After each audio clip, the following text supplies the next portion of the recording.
Welcome to Concept in Medicine. In today's session, we'll be looking at relative risks and attributable risks.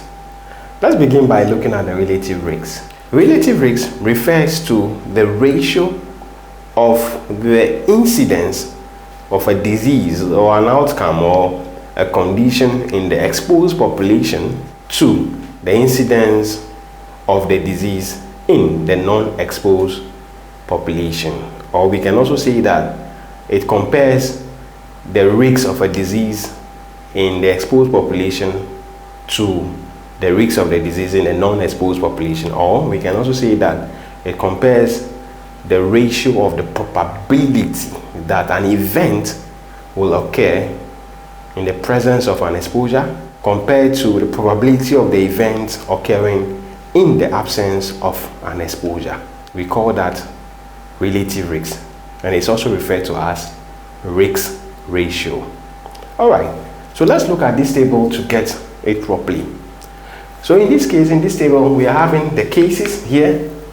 If we say positive, it means it becomes a case. If we say negative, it means it becomes a non-case. It means you are healthy. There's no case there. Then we have the exposure. This is a 2x2 table depicting, how to get the relative risks mathematically. So the exposure, wherever there's positive, it means there has been an exposure. Wherever there's negative, there's no exposure. So in that case, this row here represents exposed population.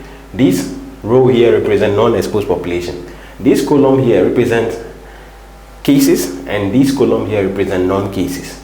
So we'll define the letters that we use to represent each of the quadrants. A, denoting that there is a case, all right, and there has been an exposure. So we call it exposed cases. B, there's no case, but there has been an exposure. We call it exposed non-cases. C, there's a case, but there's no exposure, so we say non-exposed cases. Then D, there's no case, and there's no exposure too, so we say non-exposed non-cases. So to calculate the relative risks, always make sure to have a 2x2 table representing the data that you've been given in the question. So to get the relative risk, we are saying relative risk, which is also known as the risk ratio, is equivalent to or is equal to the ratio of the incidence of the event or disease in exposed to the incidence of the event or disease in non-exposed. Or we can say the probability of an event in exposed over probability of event in non-exposed. And how do we get that? First of all, you have to get the total number of people who have been exposed. To get the total number of people who have been exposed and also those who have not been exposed. Exposure, we see this row here, we are going to sum these numbers, these letters in this row to give us the total number who have been exposed. Then we will sum here to give us the total number who have been non-exposed. To find the probability that a condition will develop in the presence of exposure, then you have to take those who have developed the condition later on from the exposure over the total number of people who have been exposed. So that will give us the exposed non-cases. That will give us the exposed cases over the total number of people who have been exposed, and that will give us A over A plus B. Incidence of the disease in the exposed will give us A over B, which is our numerator here. That's what we are having there, numerator. Then we'll go ahead and find the incidence of the disease in the non-exposed. That will be the non-exposed cases over the total number of people who have been exposed. So we are going to have C over C plus D, and that will give us the numerator here. So C over C plus D will give us the probability of the event occurring in the absence of exposure. So that's going to be those who develop into a case in the absence of exposure divided by the total number of people who were not exposed, and that will give us C over C plus D. So this formula, when you find the value, that should give you your relative risk, or what we call the risk ratio.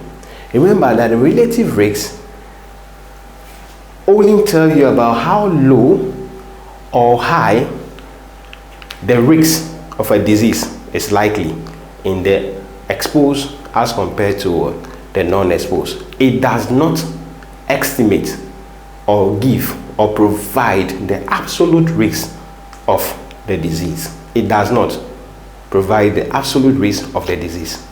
It only tells you about how lower or higher the probability it is to have a disease in the presence or absence of an exposure. Let's move ahead and look at how we can interpret the relative risk.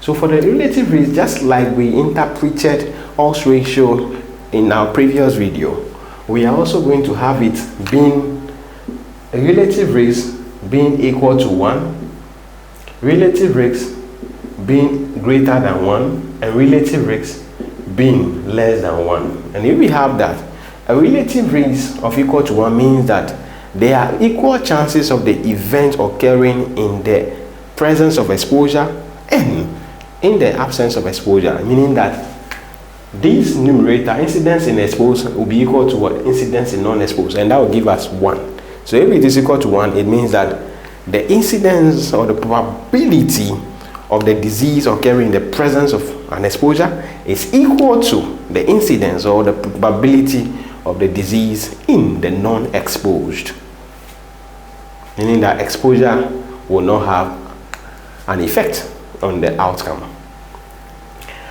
Relative risk of greater than 1 simply tells you that there is a higher chance or higher probability of the disease or the event occurring in those that are exposed than in those that are non-exposed. Let me give you an example. Example is that two group of people, A and B. A has been given aspirin and B has been given a placebo. And when we say placebo, a placebo is just an inert material indistinguishable from a drug that has no therapeutic effect or value.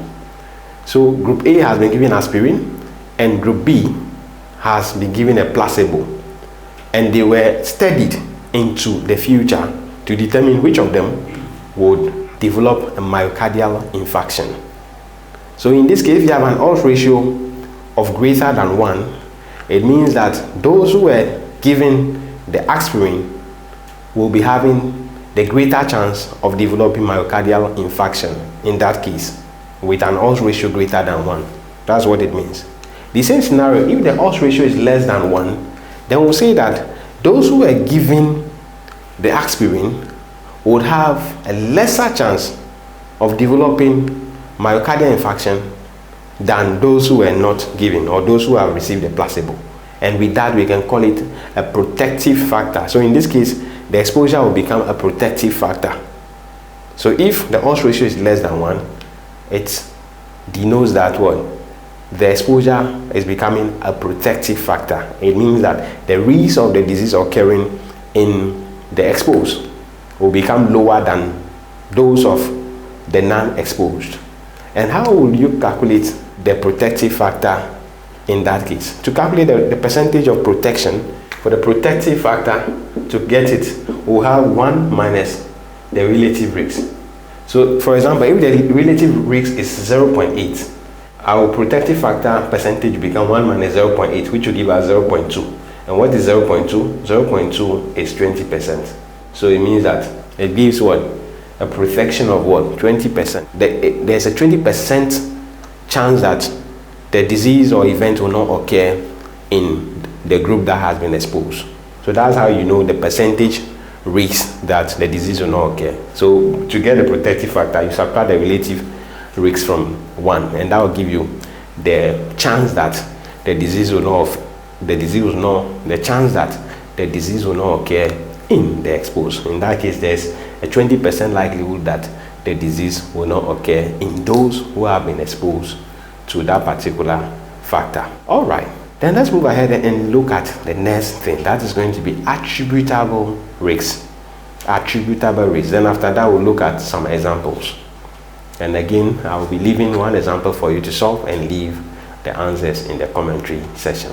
Know that the relative risk is what is used mostly in cohort study. Findings in cohort study is the relative risk. So cohort study deals with relative risk, whilst case control deals with odds ratio, as we said in our previous video.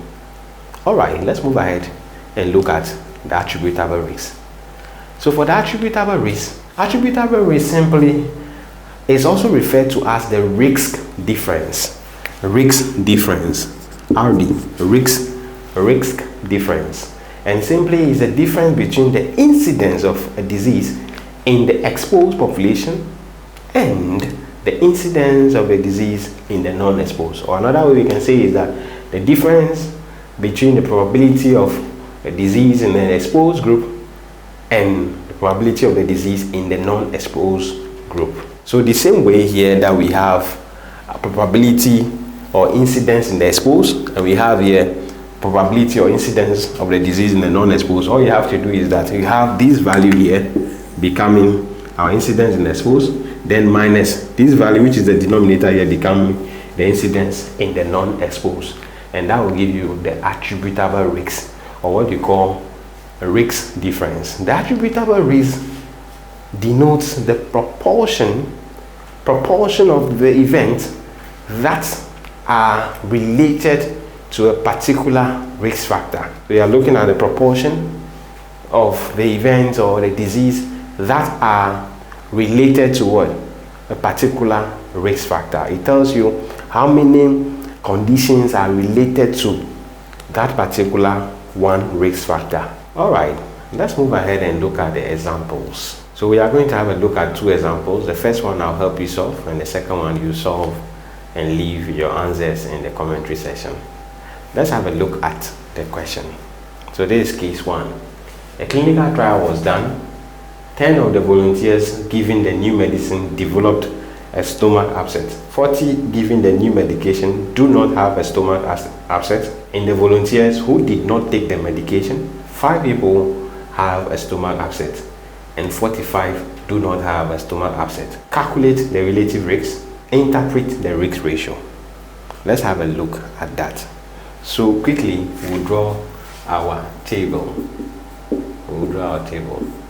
So the table is here. We'll draw the table. Very simple table. So we are going to have our A, our B, our C, our D. So we'll have here stomach upset. So those who have it will be here. That will be positive. Those who don't have it will be here. Then we're talking about the exposure here is going to be new medicine. So those who took it will put positive, and those who didn't take it will put negative. So this exposure, this no exposure. This is a case, this is non-case. So let's derive our A. Again, we know that our A is exposed cases, number of exposed cases. The B is going to be exposed non-cases. Then the C is going to be non-exposed cases. Then D will be non-exposed non-cases, because here is belong to no cases. All right, so let's derive our values.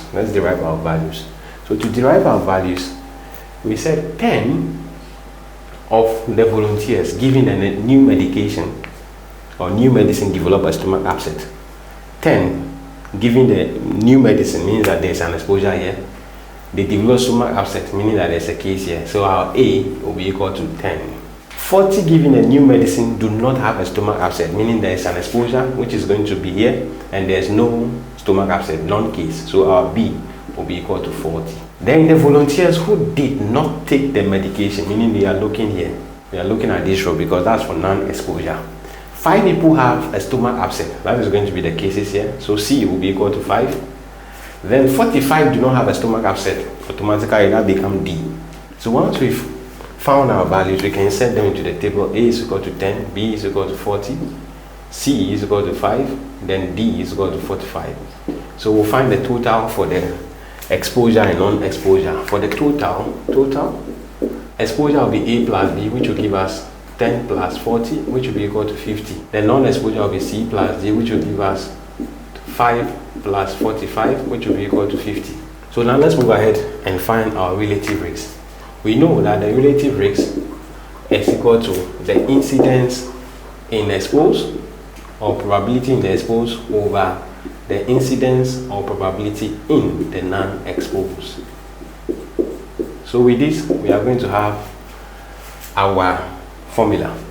So incidence in the exposed will be A over here over the total number of people who have been exposed over A plus B all over. Incident non-exposed is going to be non-exposed cases, which is going to give us C over total number of people who have not been exposed, which will give us C plus D. So putting in the values, we'll have A, which is 10, A plus B, which is 50, divided by C, which is 5, over C plus D, which is 50. So if we do our calculation very well, we are going to have 10 over 50 multiplying 50 over 5, because if you are dividing and you want to multiply, you have to have an inverse of whichever value that is there. So that will give us 50 over 5 multiplying this instead of 5 over 50. So if we do our calculation, we realize that we have 10 over 5, which will give us 2. So in that case, our relative risk, or also known as the risk ratio, is equal to 2. So this should be the answer. So our relative risk there is equal to what? 2. Now, the next question said, interpret the risk ratio. How do we interpret the risk ratio? By looking at the value. So if you look at the relative risk, it's 2 and it's greater than 1. And anytime the relative risk is greater than 1, we say that the incidence of the disease in the exposed is twice the incidence of the disease in the non-exposed. Or another way we can put it is that the probability of the disease occurring in the exposed population is 2 times the probability of the disease occurring in the non-exposed population. I believe that we've gotten an understanding of the example and the solution. Let's move ahead and look at the final question, which you shall be solving and leaving the answers in the commentary section.